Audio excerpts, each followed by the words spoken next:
9월 3일 화요일 글로벌 이슈를 하나씩 체크를 해볼 텐데요.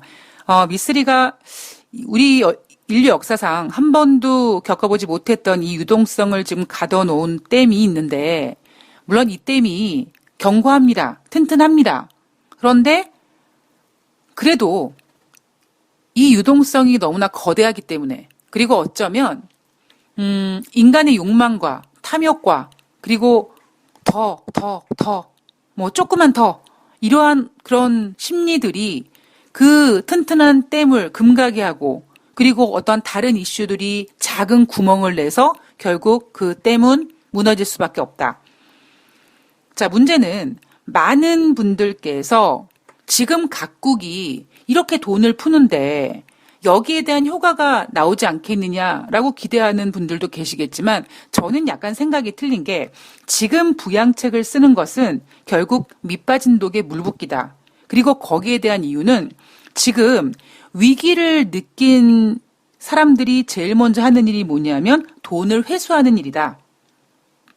여러분들도 당장 경제가 좋고 여러분들도 여유롭고 앞으로 더 좋을 거라는 그런 생각을 가지고 계시다면, 내가 친구에게, 내가 주변 사람들에게 돈을 빌려주면 그래 나중에 여유 있을 때 갚어라고 하지만, 그 내가 빌려준 돈이 지금 당장 내가 필요하진 않아도 앞으로의 경제가 안 좋다든가 어떤 위기가 느껴지면 일단은 야, 좀 돌려줄래? 야, 내가 무슨 문제가 생겼어. 돌려줘야겠어. 이렇게 회수하려고 하는, 지갑을 닫으려고 하는 이런 심리가 작용된다. 이러한 냄새를 가장 잘 맡는 사람들이 바로 돈 있는 사람들이거든요. 제가 이런 부분을 말씀드림에 있어서 금리가 인하되니까 뭐 대출 받아서 지금 집을 사십시오. 대출을 받을 필요 없이 돈이 많은 사람들이 과연 지금 집을 사겠습니까? 아니라는 거죠. 그럼 결국에는 앞으로 경기가 안 좋아질 거면 제일 먼저 누가 움직이냐면 돈 있는 사람들이 움직이고요. 두 번째는 은행이 움직입니다. 은행이 대출을 까다롭게 하고 어떤 연체율 같은 것들을 관리하기 위해서 상환에 대한 부담을 확대시키죠. 그럼 결국 경기를 풀어서 뭔가 돈이 어딘가는 이렇게 돌겠지만 결국 그 돈은 은행 대출 갚느라고, 은행 이자 갚느라고, 그리고 돈 있는 사람들이 돈을 회수하기 위해서, 만약에 제가 이런 비유를 해드릴게요. 제가 돈이 겁나게 많아요. 예를 들면 제가 한 100억대 부자예요. 근데 제 친구한테 1,000만 원을 빌려줬어요. 그런데 친구한테 빌려줬다고 하긴 좀 그러니까 지인한테 1,000만 원을 빌려줬어요. 근데 그 지인은 왜 저한테 1,000만 원을 빌렸겠어요? 본인이 이미 은행권이나 이런 데서 다 빌린 만큼 빌렸는데도 뭔가 사업하다가 안 되고 그래서 어쩔 수 없이 저한테까지 돈을 빌렸지 않았겠습니까? 그 얘기는 뭐냐면 결국 그분은, 저에게 그 1,000만 원을 빌린 그분은 상황이 굉장히 안 좋겠죠. 근데 저는 100억이 있는 저는 사실 그 1,000만 원이 없어도 상관없어요. 그러나 그렇다고 오히려 그렇게 100억 있는 사람들이 더 이 한 푼 두 푼에 발발 떨는 분들 많거든요. 제가 깜짝 놀랐던 게, 제가 옛날에 증권사 브로커로 근무했을 때요, 우리 지점에 대한민국에서 아주 정말 이름만 대면 다 아는 그런 타이어 만드는 회사의 부회장의 사모님이 우리 지점의 고객이었는데요. 그때 증권사에서 지점에서 이제 다른 은행으로 돈을 이체해 주는데 처음에는 돈을 받지 않았었거든요, 증권사에서. 근데 그러다가 200원씩, 건당 200원씩 이체 수수료를 받게 됐습니다. 그 200원 때문에 지점을 뒤엎으신 분이에요. 그래서 제가 와, 있는 사람들이 더하다라고 생각했는데, 그것처럼 제가 만약에 100억이 있는데 아는 지인한테 1,000만 원을 빌려줬어요. 사실 저는 그 100만 원, 그 1,000만 원 없어도 돼요.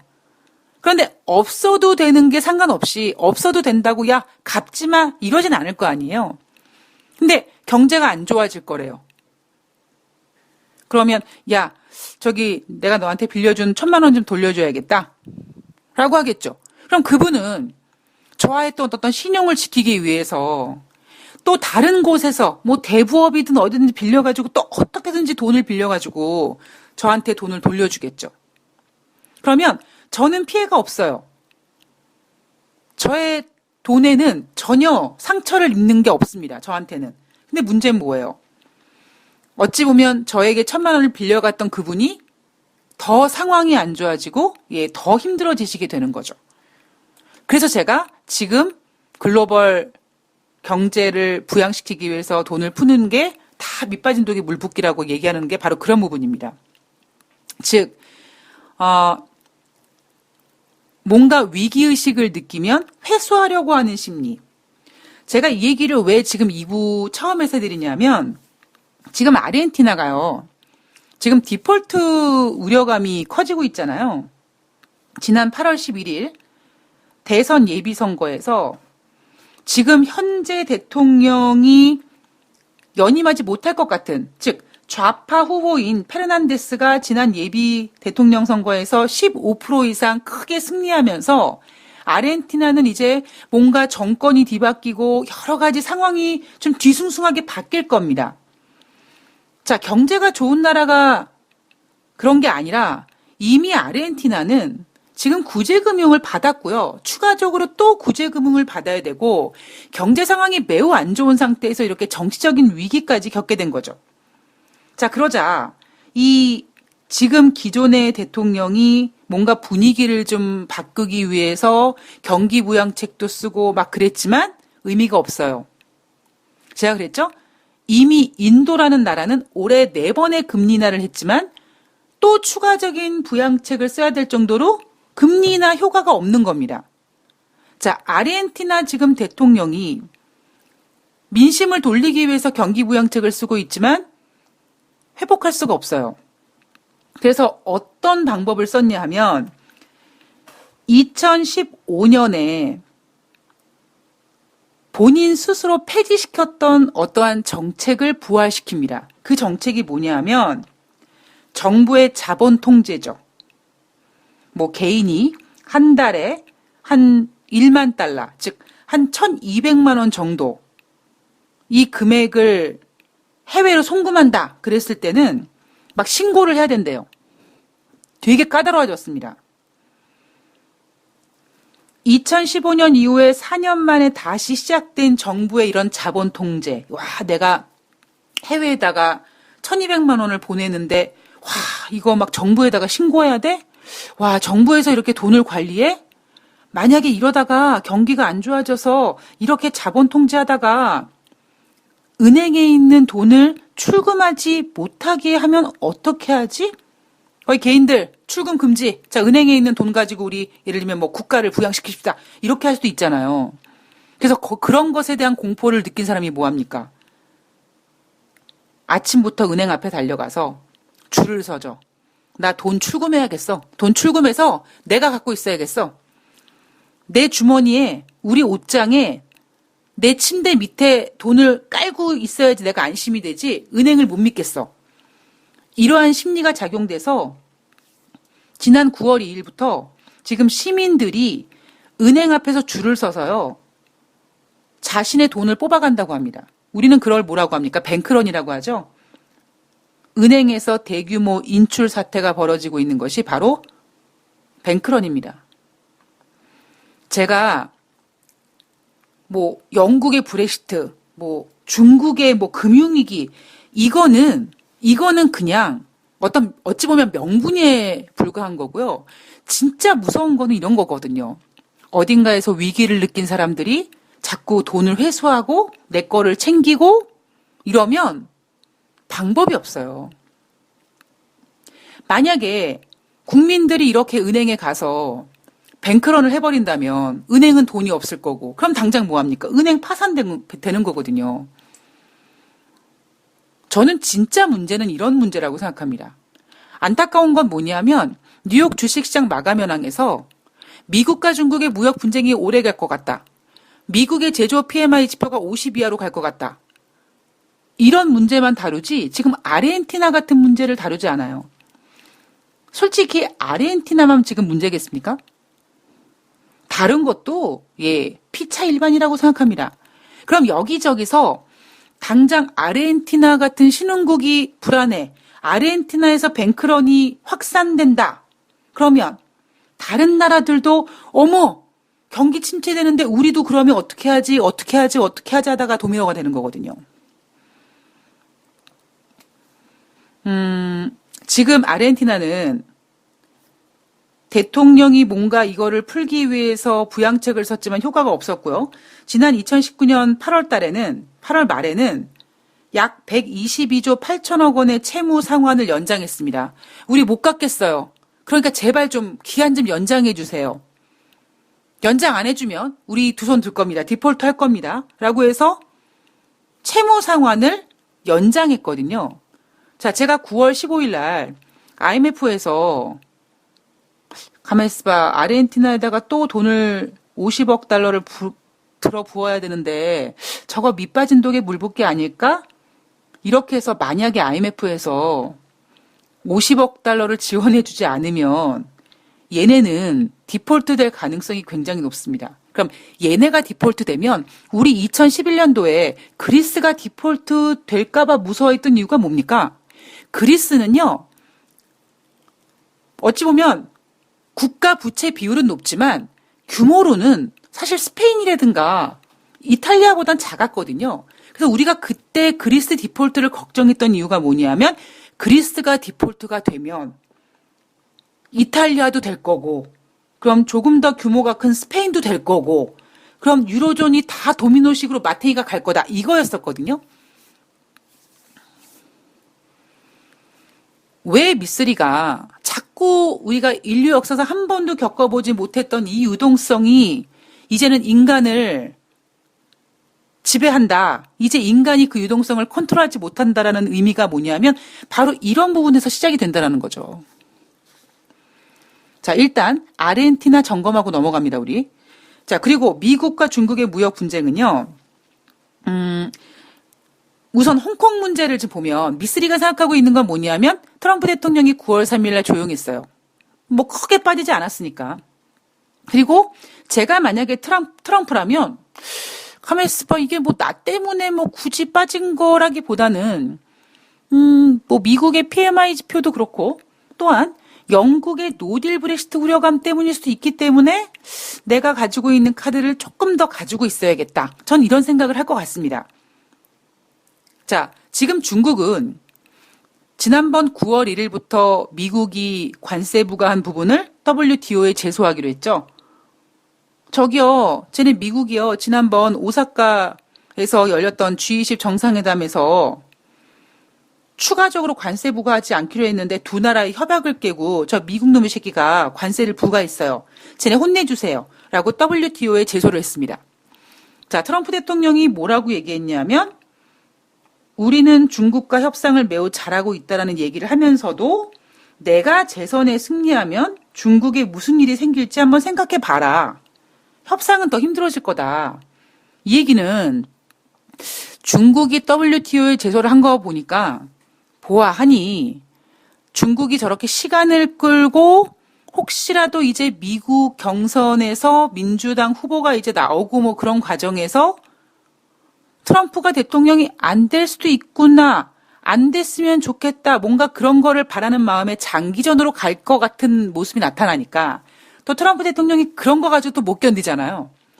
뭐 다른 건 모르겠습니다만 일단 트럼프 대통령은 자신의 재선 문제에 대해서는 매우 민감합니다. 그래서 제가 지난번에 조심스럽게 김정은이한테 매우 아름다운 친서를 받았다. 과연 그 아름다운 친서가 뭐겠느냐? 어이, 트럼프 대통령. 나는 우리 북한의 비핵화 문제 당신이 재선에 성공해서 당신과 계속 얘기하고 싶다. 이것만큼 아름다운 친서는 없을 것이다.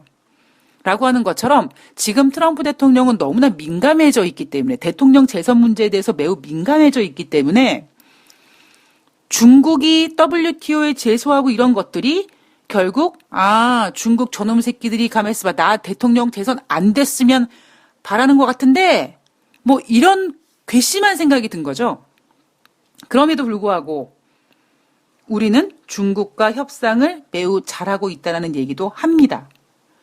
자, 그렇다면 저는 트럼프 대통령이 지금 미국과 중국과의 무역 분쟁에서 시간이 끌면 끌수록 아무리 중국이 힘들다라고 얘기해도 미국도 그 이상의 피해를 받고 있고요. 특히 이번에 PMI 지표가 50 이하로 나왔는데 물론 글로벌 전반적인 침체 분위기도 침체 분위기지만 수출 부분이 굉장히 타격이 크다.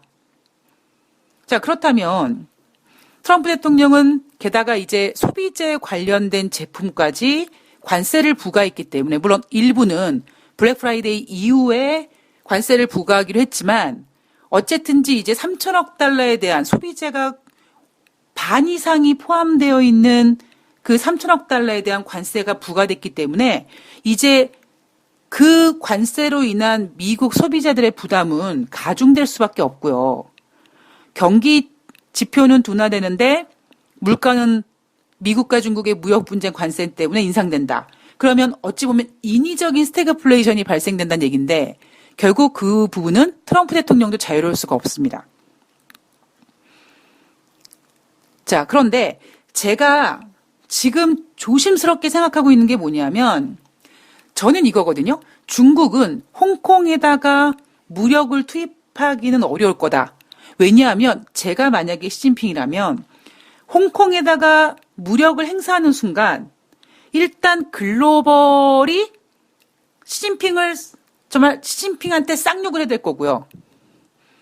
그리고 괜히 홍콩에다가 무력을 투입했다가 미국을 끌어들이는 어떠한 그런 시작을 만들 수 있는 그런 문제를 일으키진 않을 것 같기 때문에 오히려 제가 시진핑이라면 지난번에도 그 홍콩 옆에 있는 선전을 뭐 엄청 키울 거다. 하다못해 홍콩에서 일하고 있는 사람이 선전에 와서 일하면 뭐 주민에 대한 부여를 해주겠다. 이런 얘기할 정도로 바로 홍콩 옆에 있는 선전을 허브 도시로 키우겠다. 그 얘기는 결국 홍콩을 그래 저것들이 배부르니까 저지랄들을 하는구나. 그래 안 되겠다. 니네가 한번 배고파져야지면 정신 차리겠다. 그리고 여러분들도 느끼시겠지만 사람이 내가 당장 배가 골아 죽겠는데 내가 지금 돈이 없어 죽겠는데 뭐 정치고 나발이고 뭐 시위 같은 거 참석하고 그럴 맛이 나겠습니까? 그죠? 그것도 어찌 보면 그냥 내가 그래도 지금 뭐 아주 부자는 아니지만 그래도 어느 정도 먹고 살 수 있는 정도가 되면은 뭐 그런 어떤 정부의 어떤 상황이라든가 정치라든가 이런 것들에 대한 관심이 갔지 내가 지금 당장 오늘 밤에 먹을 밥이 없는데 정치는 뭔 소리고 뭐가 의미가 있겠습니까? 그래서 제가 만약에 시진핑이라면 홍콩에다가 무력을 행사하기보다는 홍콩에 돈줄을 잴 것이다. 저는 그런 생각을 한 거고 트럼프 대통령이 내가 중국과 무역 분쟁을 하고 있기 때문에 중국이 홍콩에다가 무력을 진입하지 못한다고 얘기하면서 홍콩 문제에 자꾸 트럼프가 숟가락을 얹으려고 하죠. 이제는 하다 미국과 중국의 무역 분쟁을 홍콩의 평화를 위해서 하는 것처럼 포장을 하면서 자신의 어떤 노벨 평화상을 아주 아름답게 그려내려고 합니다. 그럼 제가 만약에 시진핑이라면 그러한 틈을 안 주겠죠.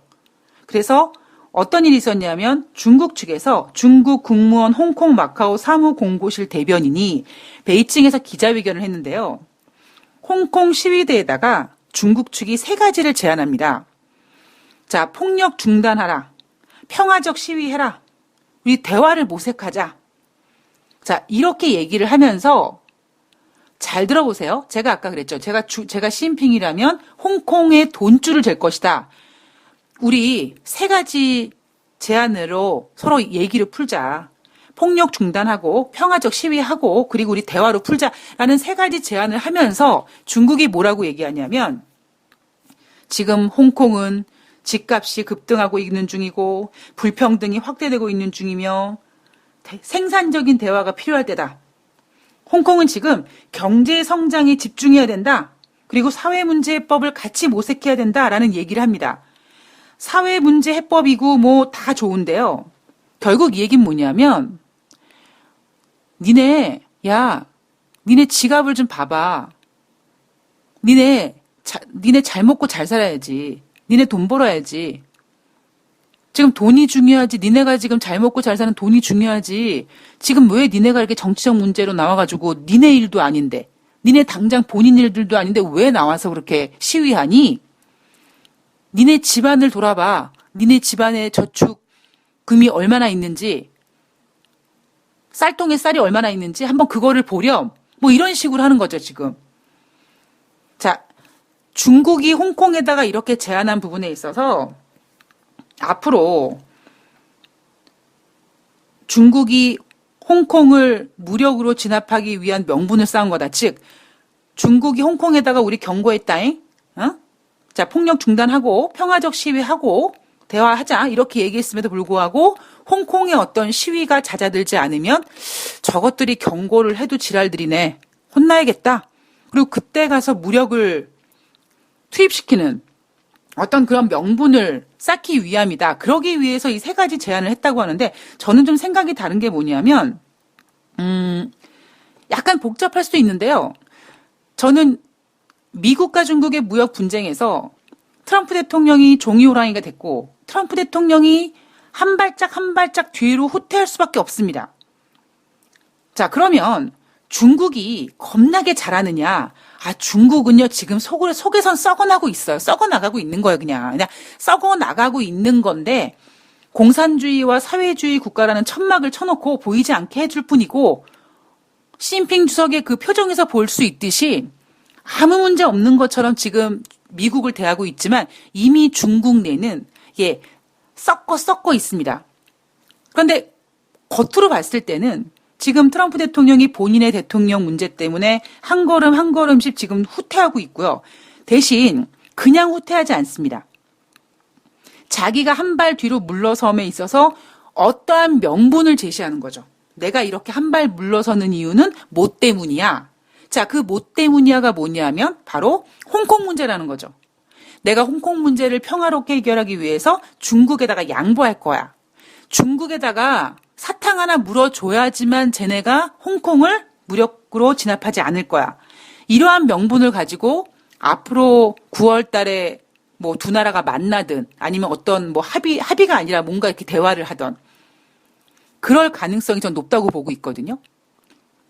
그러면 우리는 다 알고 있어요. 9월 달에 두 나라가 협상 테이블에 앉는다고 해도 결과가 나오지 않을 거라는 건 알고 있습니다. 단지 두 나라가 그냥 만난다는 거 하나만으로도 부부싸움을 했는데 각방을 쓰지 않고 그냥 한 침대를 쓴다라는 그 이유만으로 아직은 둘이 감정이 안 좋아서 침대에서 서로 살도 안 대고 서로 막 이불 더 가져가려고 막 등 돌리고 자지만 그래도 한 침대에서 잔다라는 그 공간이 주는 어떤 기회의 가능성이 있잖아요. 자다가 어떻게 살다고 이렇게 되면 또 이렇게 할 수 있으니까 그것처럼 미국과 중국은 얼굴을 마주대고 테이블에 앉는 것만 자체로도 그냥 계속 그 상황만 이어가는 10월 달에 또 그런 식으로 상하이에서 만날 수 있고 또 11월 달에 또 만날 수도 있겠죠.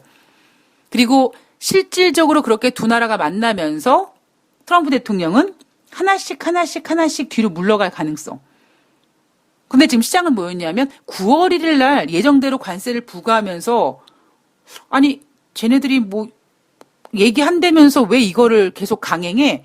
라고 실망한 거고 제 생각은 만약에 트럼프가 한 발 후퇴한다면 9월 1일 관세라기보다는 오히려 이제 뭐 10월 1일부터 30%로 인상되는 2,500억 달러의 관세를 후퇴시키되는가 아니면 12월 15일부터 관세 15% 부과되는 거를 조금 더 연기되는. 왜냐하면 블랙 프라이데이를 생각해서 12월 15일부터 관세를 부과하는 거지만 또 12월 달에 연말에 뭐가 있습니까? 산타랠리가 있거든요. 연말 시즌이 있거든요. 그래서 조심스럽게 저는 9월 1일 날 관세 부과한 건 건드리지 않고 10월 1일부터 인상하기로 한 2,500억 달러에 대한 30% 관세를 그러니까 5% 인상 안 하고 그냥 25% 해준다고 하거나 아니면 12월 15일부터 관세 부과받기로 한 거를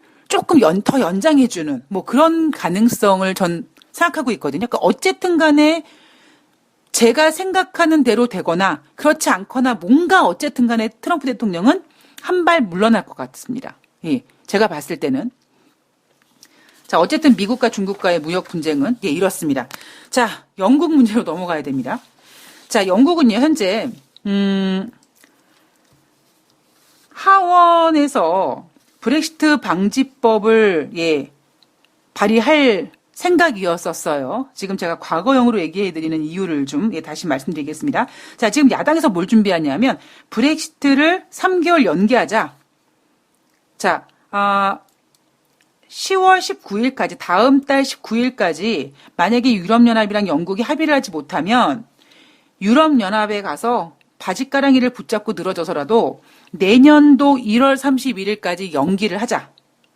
자, 그렇게 해서 노동당 의원과 보수당 의원 20명이 유럽연합법이라는 법을 표결할 예정으로 지금 준비를 하고 있습니다. 하원에서 처리 계획을 갖고 있는데 지금 트럼프 대통령이 아니라 이제 자꾸 저는 이제 트럼프 대통령과 보리스 총리가 이제 헷갈리기 시작해요. 예. 자, 보리스 총리가 만약에 하원 의원들이 브렉시트 연기안을 가결할 경우에는 조기 총선 불가피하다. 자, 그러나 조기 총선을 하더라도 브렉시트 연기하는 거 내가 절대 허용하지 않겠다라고 했습니다. 자, 그런데 보리스 존슨 영국 총리가 야당들이 브렉시트를 탈퇴하기 위한 법안을 통과하는 부분에 있어서 그거를 저지하려고 했는데 그 저지가 실패했어요. 그래서 그러니까 그 얘기는 뭐냐면 야당에서 실시한 노딜 브렉시트 저지안이 통과됐다라는 거죠. 즉 유럽연합법 이거를 야당에서 발의하고 투표에 붙였는데 이거를 보리스 총리가 막으려고 했는데 보리스 총리가 졌다라는 겁니다. 그래서 지금 보리스 총리는 뭘 준비하고 있느냐? 그래? 알았어. 그러면은 뭐 총선하자.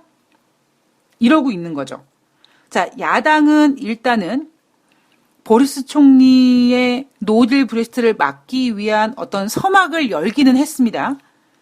자, 문제는 지금 보리스 총리는 10월 17일 유럽 정상회의에서 유럽연합이랑 합의 가능하게 될 거다라고 지금 희망적인 생각을 하고 있습니다.